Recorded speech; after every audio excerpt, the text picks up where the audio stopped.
Olá, turma. Então, hoje nós vamos tratar sobre os hormônios vegetais e os reguladores de crescimento.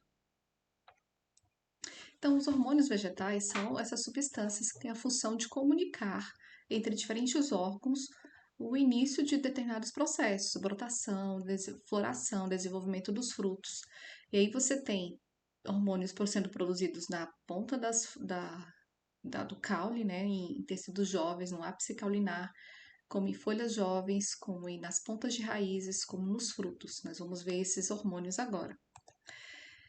Eles têm essa função principalmente porque em cada etapa da vida da planta, vários efeitos, né, tem que acontecer. Um deles é a multiplicação celular, a divisão celular. O outro é a diferenciação celular. E mesmo a morte, quando folhas precisam ser destacadas e descartadas para que previna a dissecação das plantas. Então, a princípio, a gente acreditava que tinham 5 hormônios, mas até hoje, né, mais recente, foram descobertos novas classes de hormônios, né, outras moléculas sinalizadoras, e eu vou mencionar elas aqui porque elas têm essa função, então, principalmente de sinalizar para facilitar a defesa dessas plantas e outros também como defesa em relação a fatores abióticos, né? Tanto seca, salinidade, frio, como em relação a herbívoros e patógenos. Então, hoje são reconhecidos alguns grupos. Então, tem o etileno, a gibberelina, as auxinas, as citocininas, as poliaminas, ácido abscísico, óxido nítrico, ácido salicílico, jasmonatos, brasinosteroides, estrigolactonas e os brasinosteroides. Os 5 que são bem conhecidos na grande maioria das plantas é o etileno, as gibberelinas, as auxinas, as citocininas e o ácido abscísico. Os demais, eles estão relativamente recentes as suas descobertas e os estudos ainda estão acontecendo. Então, todos esses hormônios, mas especialmente esses 5 que eu mencionei a princípio, eles agem em diversas fases da planta. Então, mais de um hormônio vai agir em cada uma das fases, mas nesse gráfico está ressaltado os que são mais importantes, o mais importante, né, que tem uma ação mais preponderante em cada uma das fases.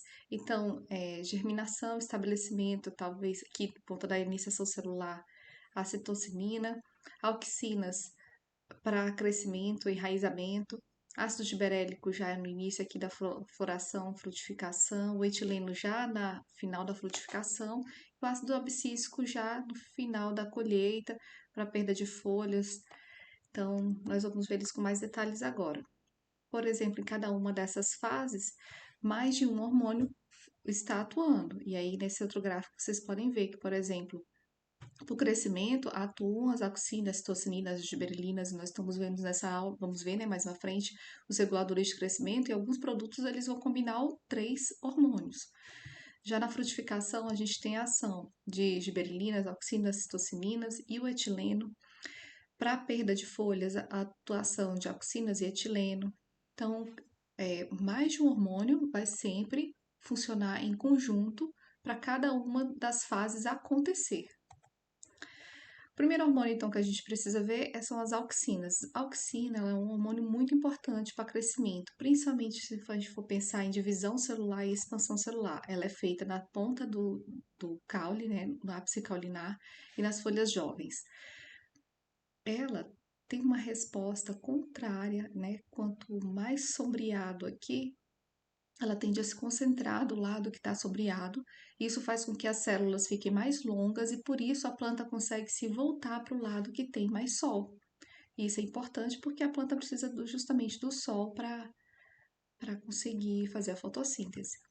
Uma outra função importante da auxina é que ela induz a dominância apical, o crescimento para cima.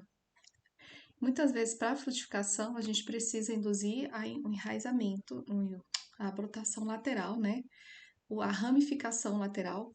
E aí, para isso, a poda vai atuar, ajudando nisso, mas também alguns reguladores de crescimento, né, alguns hormônios, na tentativa de induzir essa ramificação lateral. Por que que isso acontece? Porque na falta, como a auxina, ela favorece o crescimento da apical, então quando se corta essa ponta pela poda, você consegue induzir com que o fluxo de citocinina seja atraído então para essas gemas laterais e aí você induz a brotação lateral. Outra função importante das auxinas é o enraizamento. Então, elas são produzidas na parte aérea, na parte mais apical da planta e são translocadas por todo o corpo da planta, mas especialmente elas vão em direção às raízes para induzir o enraizamento. Além disso, as auxinas, elas são importantes para manter as folhas, como elas são produzidas nas folhas jovens, quando essa folha começa a ficar velha e para de produzir auxina, isso faz com que haja uma concentração de etileno, especialmente aqui na base do pecíolo, que faz com que enzimas comecem a degradar as paredes celulares e essa região fica mais fraca, né? E as folhas caem. Isso é importante como uma resposta de prevenção a ressecamento, né, a dessecação pelo frio e por falta d'água, né, naquela fase que você passa a ter menos chuvas pelo frio. Então, a perda de folhas, ela é programada dentro da planta e isso é controlado, regulado por esse balanço de hormônios. Outra função importante das auxinas são as auxinas produzidas pelas sementes. Na falta dessas sementes, o fruto fica menor.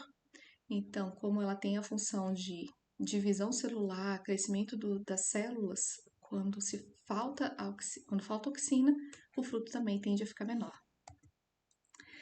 Usos comerciais da auxina, como ela tem essa função de modificar tamanho de célula, divisão celular, concentrações relativamente altas, elas podem causar morte celular, e é por isso que ela é utilizada como herbicida seletivo. Vários herbicidas, eles são um tipo de auxina. Enraizamento das estacas na propagação de plantas, né, principalmente estacas que têm um pouco mais de dificuldade de enraizar. Promoção do florescimento em abacaxi, desbaste de frutos, desfolha do algodão para facilitar a colheita, né, e ficar só os capulhos, né, com o algodão, e a indução de frutos que não foram fecundados, por isso não tem sementes, e não produzem as auxinas e ficam com um tamanho reduzido. Então, é possível comprar produtos que o princípio ativo é uma auxina e pulverizar na planta de acordo com a necessidade, com o uso que está regulamentado para aquele produto. Aqui tem um resumo, então, das principais funções, e é isso que importa vocês fixarem, né? As principais funções do hormônio auxina. Alongamento e diferenciação celular, divisão celular, atuação nos tropismos. O que é o tropismo? Crescimento em direção ao sol, crescimento da raiz em direção à terra, como herbicida seletivo, formação das raízes adventícias, né? Enraizamento e dominância apical, crescimento do ovário em fruto, né, a formação do fruto, a prevenção da abscisão celular, enquanto a folha estiver produzindo auxina, ela vai estar retida na planta, e a síntese, ela é sintetizada no meristema apical, mas também em folhas jovens, em frutos e sementes. Outro hormônio importantíssimo é a citocinina. A citocinina, ela é sintetizada principalmente nas pontas de raízes. Veja que ela é o contrário no ponto oposto das auxinas. E ela tem essa função também de divisão celular e promoção da brotação de folhas e ramos. Existe também, então, ela favorece então, o retardamento da senescência, assim como as auxinas, né? Como elas promovem crescimento, elas não vão evitar que essa planta entre em senescência e comece a envelhecer. Como as citocininas são produzidas na ponta das raízes, ela é translocada para as folhas, né, e para toda a parte apical, para induzir a produção dessas folhas e galhos. Isso é bem importante para esse balanço hormonal de auxinas e citocininas e manter uma proporção de crescimento de parte aérea e parte subterrânea. Uso comercial das citocininas. Elas são usadas como pulverizadas sobre os frutos, né? Por exemplo, em videira, elas aumentam o tamanho dos frutos. Notem que aqui você tem vagas um pouquinho menores do que nesse cacho do lado. Não só as citocininas têm esse efeito. Existem vários produtos registrados, né, com o princípio ativo da citocinina. Vocês podem consultar isso no Agrofit, que é a plataforma do Ministério da Agricultura, onde estão registrados todos os produtos com indicação, recomendação de uso e registro, né, completo para determinadas culturas lá no Ministério da Agricultura. Então, a gente tem aqui, por exemplo, esses três princípios ativos aqui são citocininas: a benziladenina, a cinetina e a 6-benzilaminopurina. É usada para as citocininas, são usadas para raleio de frutos, para indução de brotações laterais, né, ramificação do caule e também para crescimento dos frutos. Então, quais são as funções que vocês precisam fixar a respeito das citocininas?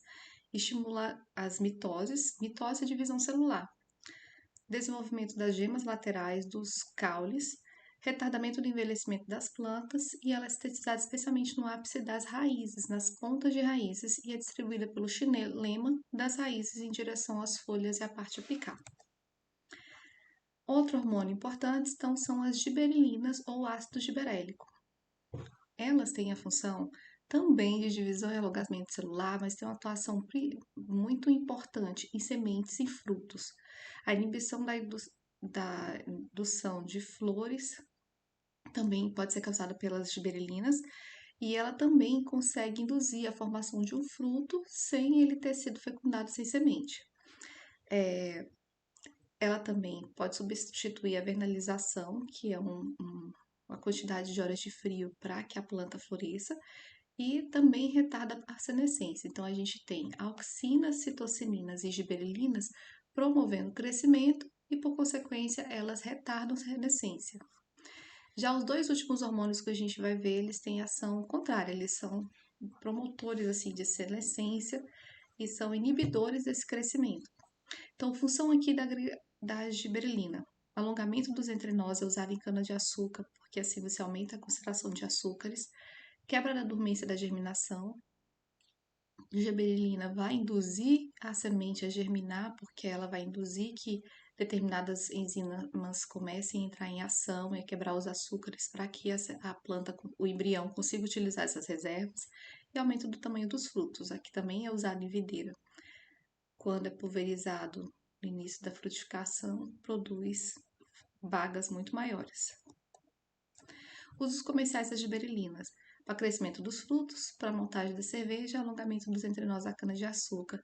Existem vários produtos, né, com uma combinação de giberelinas ou giberelinas mais com citocininas para poder alcançar esses efeitos.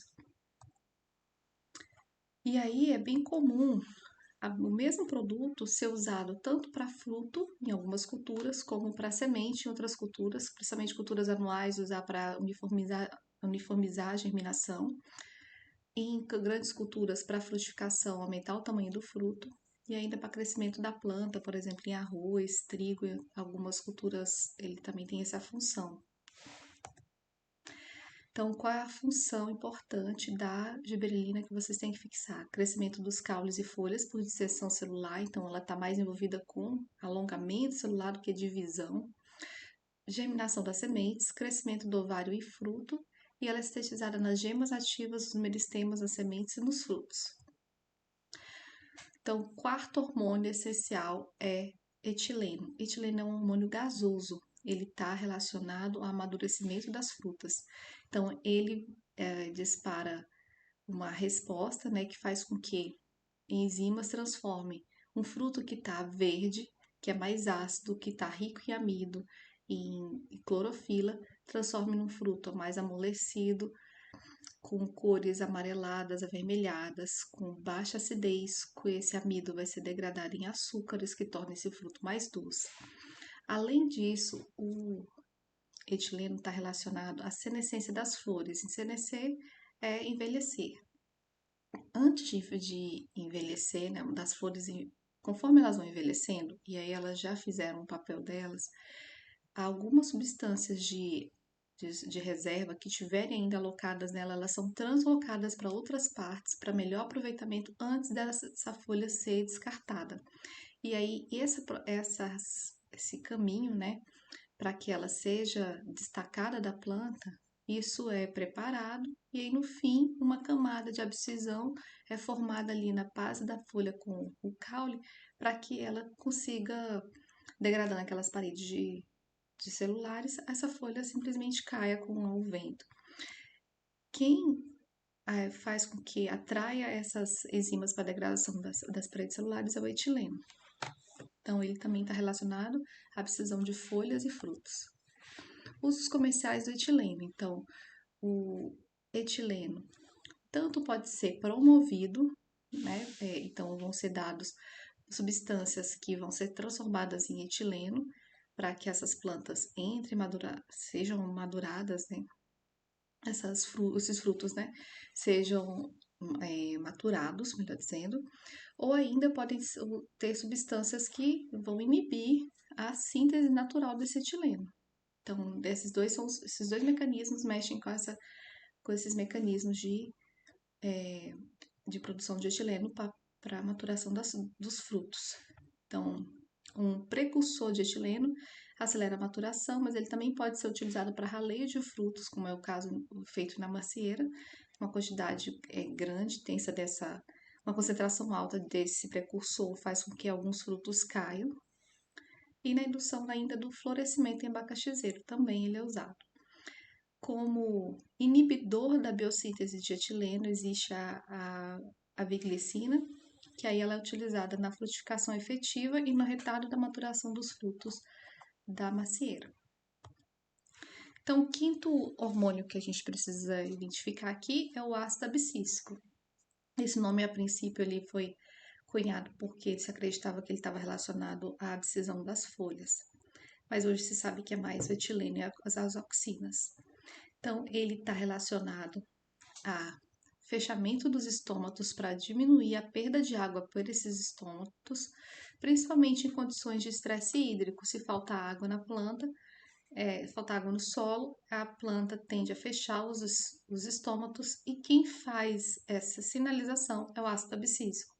Além disso, ele também melhora então essa resposta à dessecação, justamente porque ele induz vários mecanismos. Fechamento de estômago, uma vez que a planta fecha o estômago, ela não perde água por esses orifícios e ela também não consegue fazer fotossíntese, porque o gás carbônico utilizado na fotossíntese, ele entra pelos estômatos. Então, uma vez que isso é feito, por sinalização do ácido abscísico, aumenta então a resistência, a tolerância à dessecação dessa planta. Por exemplo, aqui a gente tem uma planta que não tem capacidade de produzir ácido abscísico e aí ela não conseguiu sinalizar para fechar os estômatos e assim resistir ao estresse hídrico que as duas foram submetidas nesse experimento aqui. Nessa foto está mostrando que uma é tolerante à dessecação porque ela tem capacidade de produzir ácido abscísico normalmente, enquanto que a outra não.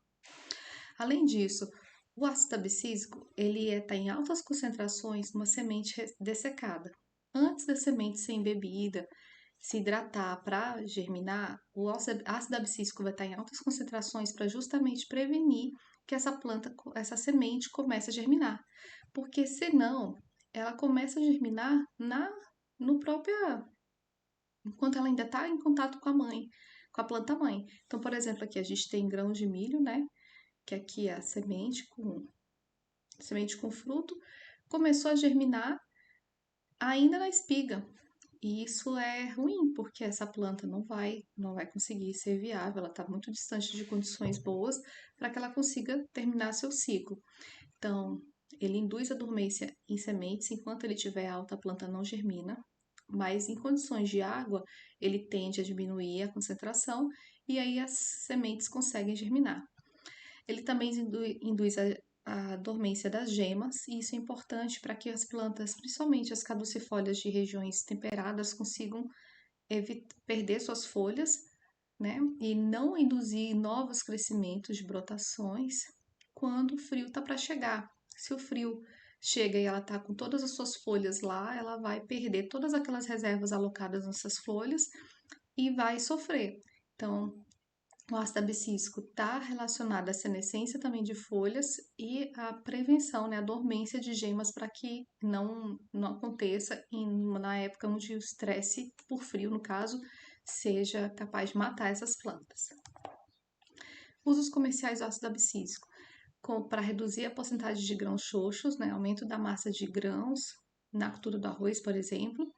Na uva, acelera o desenvolvimento da coloração dos cachos para ficarem mais todos uniformes e com cores arroxeadas. E existem poucos produtos registrados com esse princípio ativo do ácido abscísico.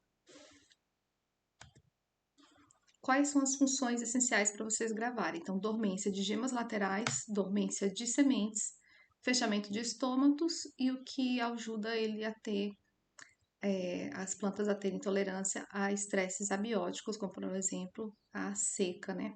Não, mas não somente seca. Outros estresses, salinidade, frio. Ele é sintetizado principalmente nos cloroplastos, como por exemplo o parênquima foliar, raiz dos frutos.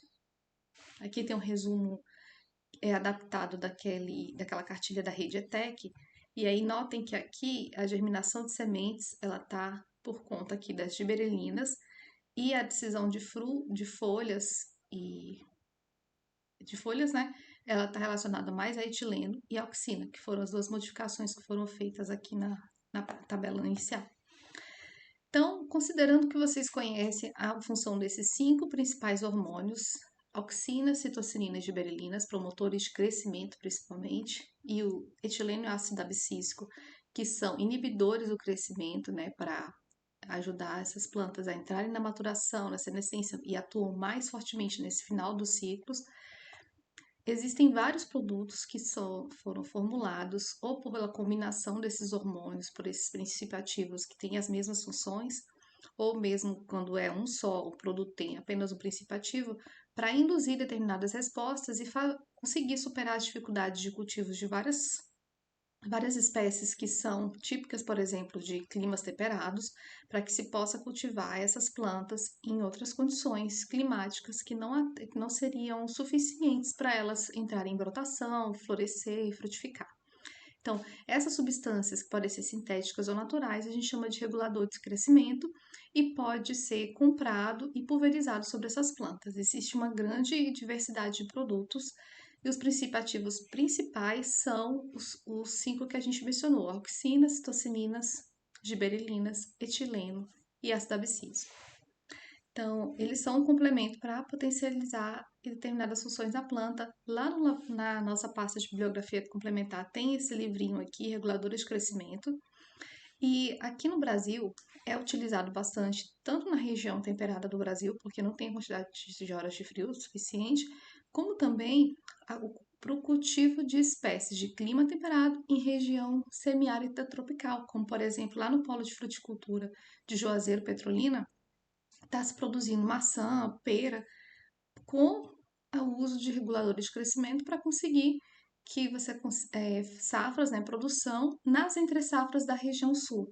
Isso é bem interessante para manter essa produção regular, já que as outras condições, né, de temperatura amena, umidade, precipitação, são tão favoráveis à produção que as plantas tendem a crescer com grande vigor.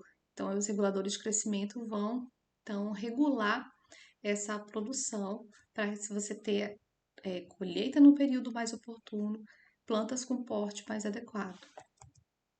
Então, quais são as principais limitações que os reguladores de crescimento conseguem superar? Então, a primeira é a indução de brotação. Então, plantas que não brotariam fariam novos brotes com flores ou mesmo com folhas. Com o regulador de crescimento, você consegue induzir que ela brote e que essa brotação seja floral. E isso ocorre porque existem culturas que o requerimento de horas de frio é maior do que o que acontece nas regiões temperadas do Brasil. Então, por exemplo, aqui, macieira, pessegueiro, ameixeira e kiwi, eles têm um requerimento de horas de frio aqui na macieira de 400 a 600 horas de frio, no pessegueiro de 350, 150, 600, dependendo da variedade. E aqui na região de Santa Catarina, por exemplo, você tem uma variação de horas na média, essas barras vermelhas, uma variação de horas de frio, isto é, horas que tiveram menos de 7,2 graus Celsius, né? Variando de 400 a 700 e alguma coisa, 750. Para boa parte das variedades, pode ser suficiente, mas em algumas regiões não. Isso, como varia, essa barra vermelha é uma média, nos meses ou nos anos que isso não atender, é necessária a indução da brotação com um regulador de crescimento.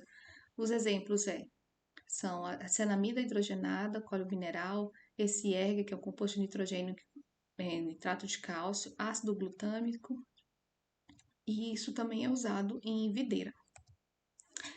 Outras limitações que são superadas com reguladores de crescimento: polinização e floração baixas, insuficientes ou floração danificada por geada, pode ser superada com então a pulverização de tidiazuron, que é uma citocinina, ácido giberélico, que é uma gibberelina, prohexadiona de cálcio, aminoetoxivinilglicina, que é então inibidor de etileno, para conseguir superar quando acontece esse tipo de dificuldade.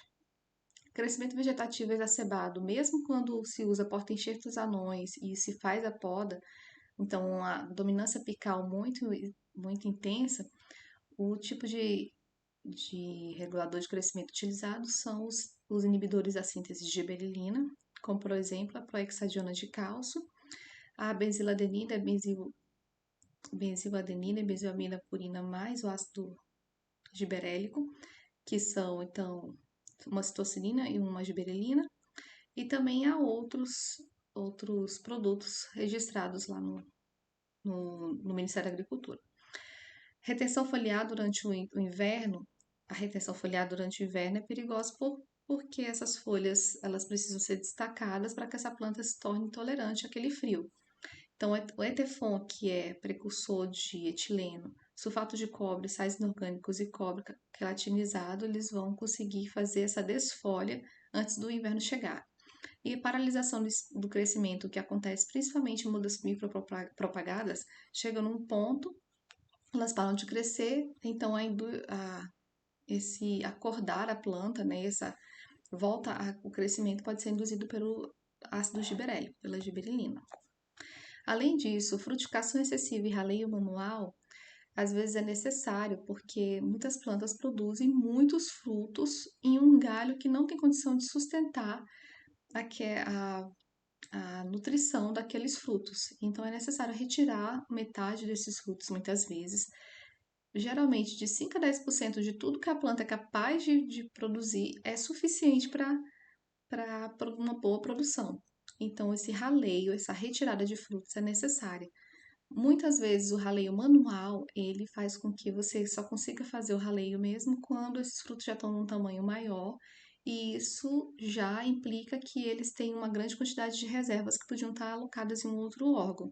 Então, por isso, o raleio químico muitas vezes se apresenta como uma boa alternativa para antecipar o crescimento desses frutos que iam ser retirados, né? Antecipar a retirada desses frutos que já iam ser retirados, que iam crescer. Então, para fazer raleio é comum tiosulfato de amônio, a ureia, a cianamida hidrogenada, a calda sulfocálcica e os óleos vegetais e os compostos à base de enxofre. E também ácido naftaleno acético, que é um tipo de auxina, o carbaril, o etefon, a benziladenina, o metramitron, o ácido giberélico e o ácido abscísico. Quando se tem frutos pequenos ou frutos com a pele rachada e aí dá micro rachaduras em todo o fruto, isso muda a qualidade do fruto, como por exemplo aqui, tá vendo essa maçã com essas rachadurinhas aqui, esse amarelado? Isso aqui é chamado de russet, que são essas micro rachaduras. Para evitar, prevenir essa formação, é aplicado esse Promalin logo no início da floração para aumentar a elasticidade dessa epiderme e evitar que essas rachaduras aconteçam. Cor indesejada também pode ser controlada com o uso desse Promalin. Queda prematura dos frutos e maturação prematura pode ser controlada com ácido naftaleno acético, que é uma auxina, e o aminotoxivinoglicina, que é, então, esse inibidor de etileno, para controlar essa queda prematura. Existem vários produtos, como reguladores de crescimento, você consegue acessar, uma vez que você consulte essa plataforma do Agrofit lá no site do Ministério da Agricultura. E aí, se você procurar por regulador de crescimento, vão aparecer algumas opções. Então, se você seleciona a classe regulador de crescimento, vão aparecer os produtos com indicação e concentração para regular crescimento, frutificação, floração.